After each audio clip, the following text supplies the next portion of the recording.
Tagal namin hinintay ang araw na to.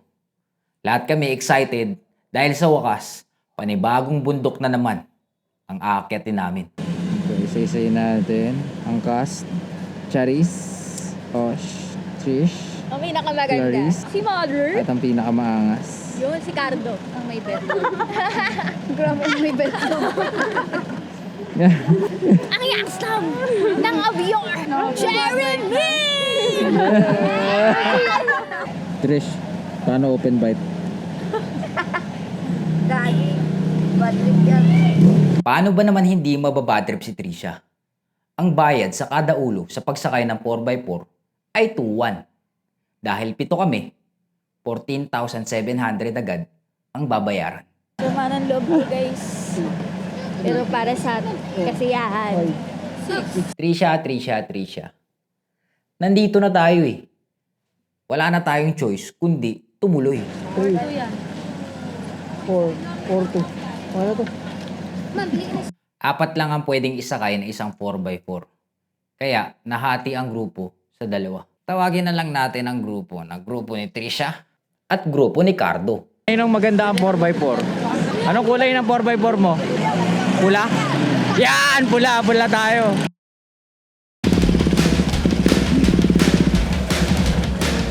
Magkikita ba tayo doon? Duyan na ngang naghiwalay ang dalawang grupo. Dali-dali umalis ang driver na para bang may hinahabol. Nandiyan pala ka. Nandiyan pala ka. Kuya Alan, no? Aita ka rin ba, kuya? Anong ibig sabihin ng pag-aita? Janine, aita ka din, di ba? Oh. Kulot!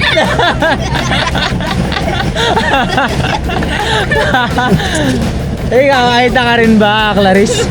Yes, Aita. Sayap. Tagalog sa taas, aita sa baba. Ay!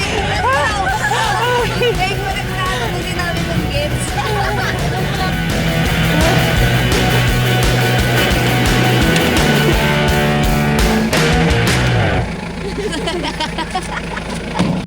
News, World News, Saturday.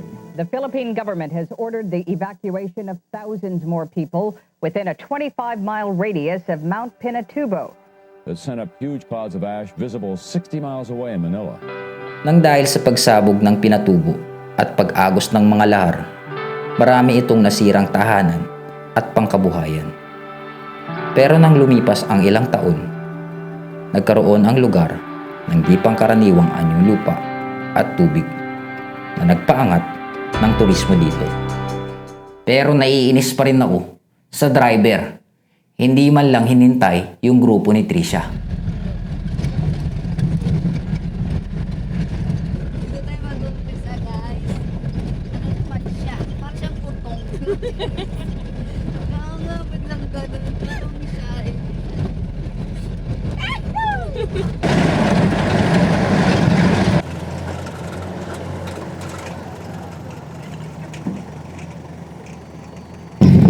Dito na tayo sa parking. Tawag nila dito parking. Ito yung waiting area. Dito na rin tayo magsisimula maglakad. Nagugutom na ako.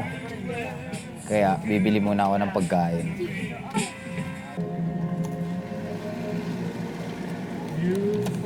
Mahigit 1 oras na kami nag-aantay para sa grupo ni Ang Trisha. paghihintay.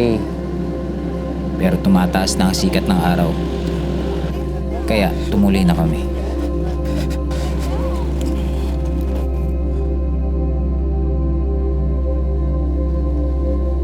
Umakyat kami ng bundok para meron kaming gagawing magkakasama. Pero di inaasahan na nagkahiwa-hiwalay kami.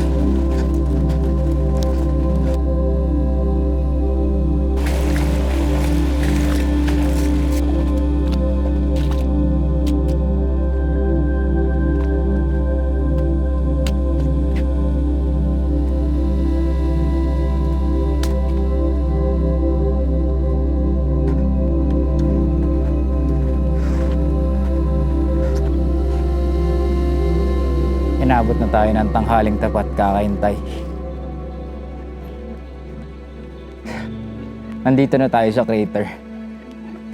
Ang ganda.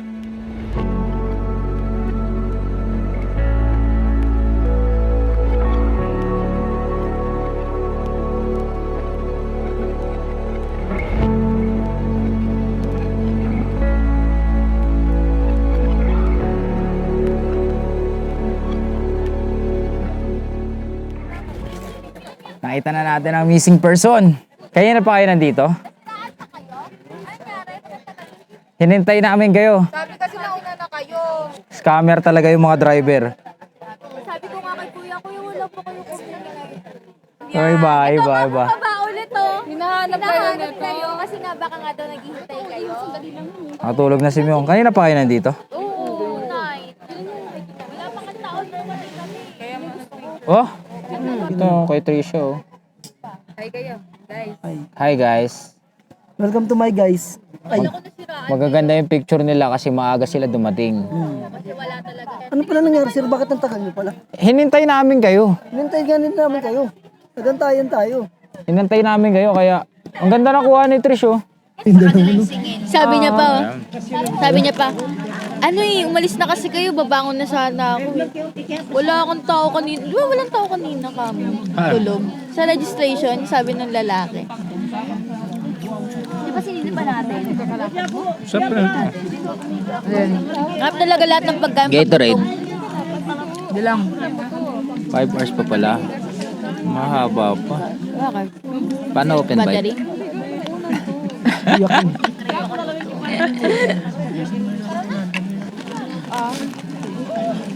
Minom ka doon? Okay naman. Malamig. Hindi, walang lasa sir. Legit. Ngayon, tumbler mo. Sa matikman. Ito. Malalim yan ang mukha niya. Walang lasa. Malinaw naman. Malinaw naman ba ulan ng hindi ano? Ay, ano mo si Raul. Malinis. Hindi ka ba karmahin yan? Alihan mga anak mo. Swerte yung pag sa akin naglihi. Gwapo yung maging anak. Ay, Diyos ko, pagka ganyan, di na. Asim. Kaya nga mangga eh. Hanggang Maasim pero masarap. Ang mangga na yan, nawala na, no? Hinahanap-hanap. Pag tatawid kami sa tubig, ano yung kinakanta mo, Miyong? Looking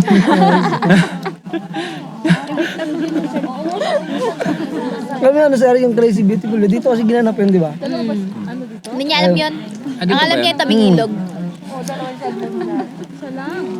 Panahonan niya yun eh. Dito ba yun? First time hiking in this place, but so far it's so good because I love nature. Really, I really love nature trip. So I can say that it's so amazing to be here. Kaya siguro kami nagkahiwa-hiwalay para magkaroon kami ng kanya-kanyang kwento pagdating sa tuktok. Mas nagkaroon ng kulay ang bawat kwento namin sa isa't isa.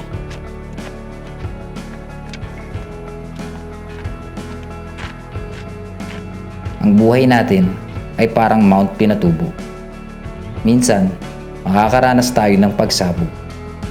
Pagsabog na halos masira tayo. Sa una, hindi natin naiintindihan dahil sa sobrang sakit ng nararamdaman. Pero kailangan lang natin to malampasan. Kung ano man ang rason ng pagsabog na binibigay sa atin, hindi mo alam. At lalong hindi ko alam. At walang nakakaalam. Pero kung nawawalan ka ng pag-asa, huwag kang susuko. Balikan mo lang ang storya ng Mount Pinatubo.